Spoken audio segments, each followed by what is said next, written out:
sekalipun.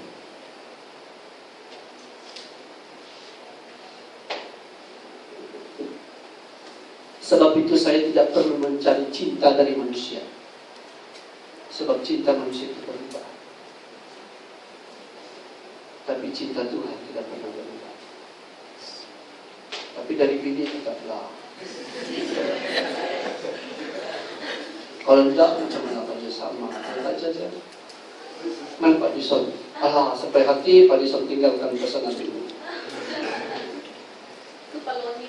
Apa leni? Bapak-bapak semuanya. Silakan bapak-bapak berdiri. Wah, anda salah.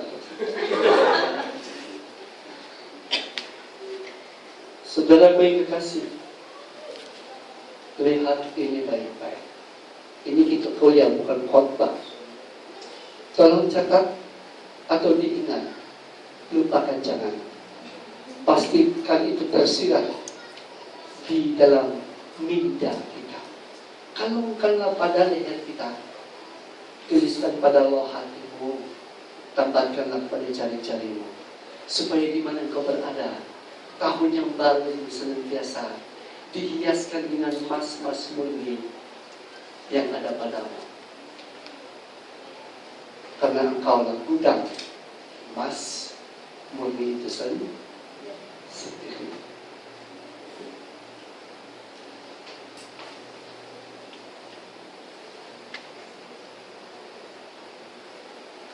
Mereka diberi tempur masa 3 tahun. Itu berbicara tentang keselamatan. Kesempatan mereka memiliki suatu keselamatan yang Tuhan pakai untuk memulihkan bangsa Israel ini. Namun bangsa Israel terus berbuat kejahatan. Sampai mereka sendiri yang berkata, salibkan. Salibkan. Salibkanlah dia. Apakah mereka kurang kebenaran? Apakah mereka kurang pengetahuan? Apakah mereka tidak tahu tentang Mesias? Apakah mereka tidak tahu tentang nubuatan? Semua nubuatan tentang Yesus itu ada pada mereka. Sampai perempuan Samaria yang paling jelek sekalipun tahu tentang Mesias, mustahillah bangsa Israel tidak tahu. Kalau perempuan yang paling rendah kemampuannya pun sedang menanti Mesias, tahu itu Mesias. Dia tahu ciri-cirinya, dia tahu buah-buah tindakan Mesias. Mengapa mungkin para imam, para nabi, ahli Taurat, orang Israel yang dianggap kudus tidak mengetahui tentang kehadiran Mesias? Itu bohong. Semua ada pada mereka, mereka perlu. Tetapi kok bisa sih? Nanti kita jelaskan. Karena itu pastikan Anda di gelombang yang sama. Jangan kemana-mana. Ya? Mereka peluk itu kebenaran. Tapi mereka tidak mau menerima. Sebab mereka mempunyai aplikasi yang sama. Saya katakan tadi, faktual, aktual kebenaran itu mereka ambil. Tetapi konteksnya, aplikasinya mereka ubah demi kepentingan diri mereka sendiri. Disitulah terjadinya kemerosotan ini. Bangsa Israel. Mari kita lihat sebab-sebabnya.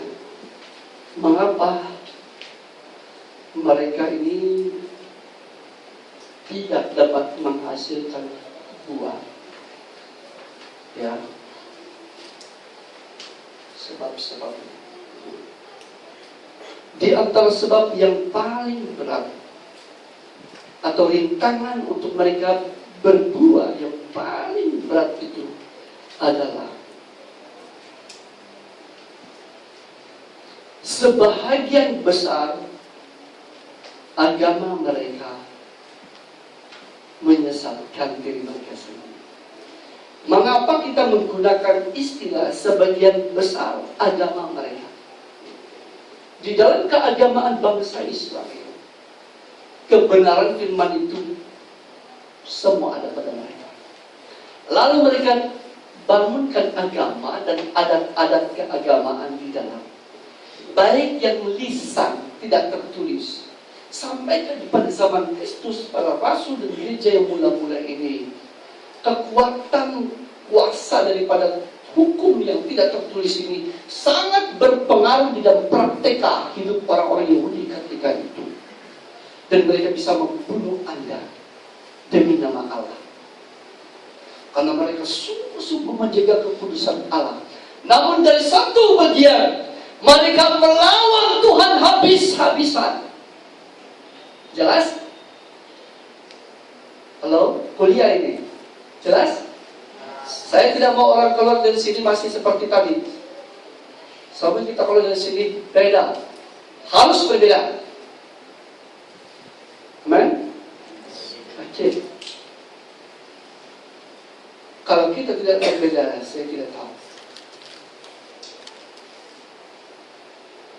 Saya bimbang kalau kita pula menjadi pengkhianat seperti bangsa Israel.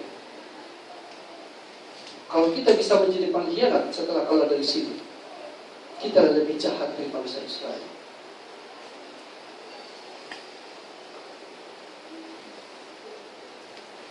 Kalau Kristen sekarang tidak mengerti ini, tidak melakukannya, Kristen sekarang lebih bajak daripada bangsa Israel.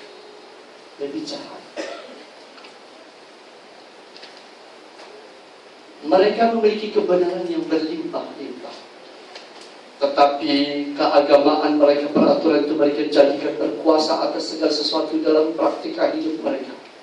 Sehingga mereka menjadi pemberontak dan menjadi penyesat banyak orang. Orang yang di bawah ini tidak bisa diberkati karena apa?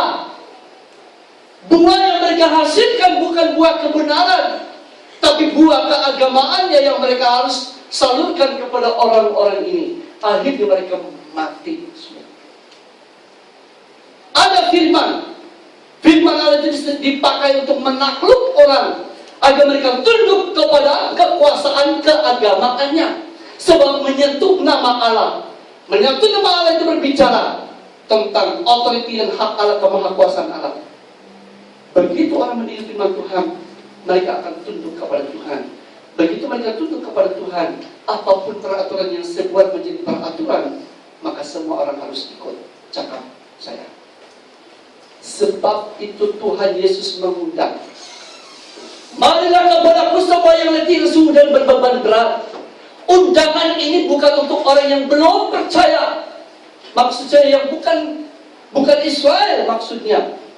Pertama-tama undangan ini untuk orang-orang Israel yang menderita batinnya karena ditutup oleh peraturan-peraturan agama yang membuat mereka merasa sangat tersiksa, tidak bisa bertumbuh. Firman yang mereka miliki tidak bisa bergerak, tidak bisa membangun, tidak bisa menyembuhkan, tidak bisa mengubah mereka. Karena apa? Karena mereka diikat, dibalut oleh peraturan-peraturan dan doktrin gereja yang salah. Ini saya menyampaikan firman Tuhan. Yesus berkata, marilah kepadaku semua yang letih lesu dan berbeban berat, aku akan memberi kelegaan kepadamu. Apa yang membuat mereka letih? Ini bukan karena mereka merokok, bukan karena mereka mabuk, bukan karena mereka pelacur, bukan karena mereka pembunuh, tetapi karena mereka disiksa oleh orang-orang Yahudi yang menganggap mereka berpegang kepada firman. Kamu percaya atau tidak? Maaf saya pakai istilah kamu. Saudara percaya atau tidak? Banyak orang Kristen yang menderita menjadi orang Kristen. Amin. Menderita dalam organisasi, dia sangat keliru. Tidak sedikit pemuda-pemudi keluar dari gereja mencari masjid dan tidak temui apa-apa jawaban dalam gereja. Yang ada di gereja diusahakan untuk memuaskan dagingnya yang pesta pora. Saya tidak main-main. Semua orang yang mempertahankan dan menolak pengajaran ini, uji diri sendiri. sungguh-sungguh rendah hati, jujur dengan diri. Apakah mereka tidak memuaskan ambisi pribadinya, atau ambisi pemimpinnya, atau ambisi agamanya, organisasi? Tanya dengan jujur diri sendiri. Apakah mereka beri tolong firman atau tidak?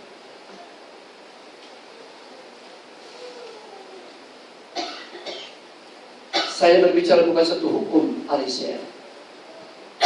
Saya membawa kita kembali kepada Alkitab tentang hidup Kristen. Penderitaan ini sangat. Petrus mengatakan, Rasul Petrus berbicara, ini penderitaan yang lebih sakit, lebih dalam, lebih berat daripada datangnya gerombolan membunuh dan menyiksa orang-orang Kristen. Lebih berat katanya. Bayangkan datang orang tembak-tembak Anda, tembak orang yang Kristen percaya kepada Yesus. Petrus bilang itu masih ringan, masih mending. Yang berat katanya, yang dialami oleh bangsa ini. Sehingga Yesus berkata, marilah kepadaku semua yang letih lesu dan berbeban berat. Dalam gereja Tuhan, undangan ini harus diumumkan. Sekarang Anda mungkin baru tahu arti ayat-ayat firman Tuhan. Saya tidak menafsir supaya RCF penuh dengan orang yang ditipu. Kalau saya penipu bagus, saya pergi jual ubat di kaki lima, saudara. Daripada saya menipu di gereja, di chapel, memakai nama Yesus. Apalah kelebihan saya, perbedaan saya dengan pohon ara ini.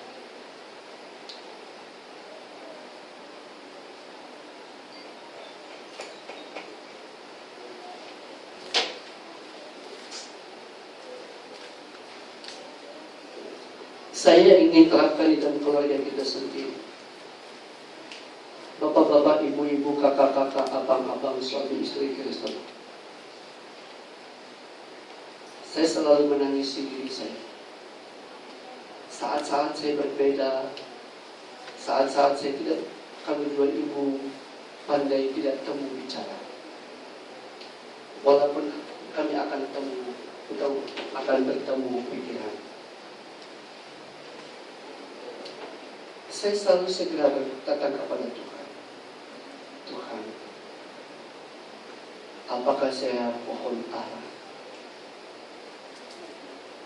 yang rakus,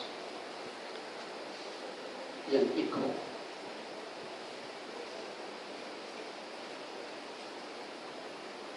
sehingga saya tidak menghasilkan buah yang baik untuk keluarga saya? Apakah peraturan disiplin rumah tangga saya ini disiplin yang saya reka sesuai dengan emosi saya, tapi tidak sesuai dengan firman? Apakah saya membangun dasar yang tidak benar untuk istri dan anak-anak? Saudaraku, anak-anakku akan segera pergi dari kami. Ketika mereka kecil, mereka selalu melihat tangan papa mamanya. Jadi, mami, coba lagi kaki tangannya kecil, dipegang, ada dalam baju. Dia bingung kepala sini. Dia akan segera melepaskan tangannya. Tangan siapa yang dia pegang? Tangan boyfriendnya, tangan girlfriendnya. Waktu kau mengambil tangannya, dia juga pegang tangan. Hari ini kasih contoh sekejap. Macam waktu kita itu sejarah. Jadi waktu dia pegang begitu, saudara, sudah itu sebab dia tinggal di sana, dia bukan tinggal mamanya, dia segera lepaskan. Mama ini terus tinggal belakang saya sebagai anak, sebab kakinya, sikunya, kekasih sikunya itu sudah di sana, akan di sini. Terima kasih. Berita bukan untuk ibu. Terima kasih. Selama kesempatan yang ada, mereka berada di bawah payung otoritimu, Bapak, Ibu, Abang, Adik. buah yang mana engkau beri kepada mereka.